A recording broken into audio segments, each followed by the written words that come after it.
Hi dears, എല്ലാവർക്കും നമ്മുടെ Ugandan ചാനലിലേക്ക് സ്വാഗതം. ഇന്ന് നമ്മൾ കാണുന്നത് ഒരു കടലക്കറിയാണ്.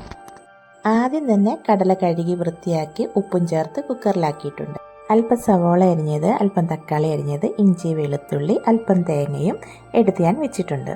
ഒരു പാൻ ചൂടായി വരുമ്പോൾ അല്പം വെളിച്ചെണ്ണ ഒഴിച്ച് അരിഞ്ഞു വെച്ചിരിക്കുന്ന സവോള അല്പം വഴറ്റിയതിന് ശേഷം ഇഞ്ചിയും വെളുത്തുള്ളി അതിലേക്കിട്ട് വഴറ്റിയതിന് ശേഷം തക്കാളിയും കൂടി ഇട്ട് വഴറ്റണം.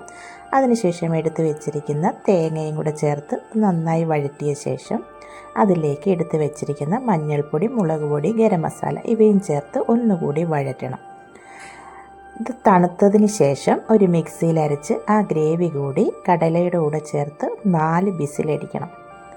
അതിനുശേഷം ഒരു പാനിലേക്ക് വെളിച്ചെണ്ണ ഒഴിച്ച് ചൂടായി വരുമ്പോൾ കടുകിട്ട് പൊട്ടിച്ച് ചെറിയ ഉള്ളിയും കൂടെ ചേർത്ത് വഴറ്റി അതിലേക്ക് വറ്റൽമുളകും കറിവേപ്പിലയും ചേർത്ത് കടുക് താളിച്ച് കറിയിലേക്ക് ഒഴിക്കാം. നല്ല കുറിയ കടലക്കറി നമുക്ക് കിട്ടും.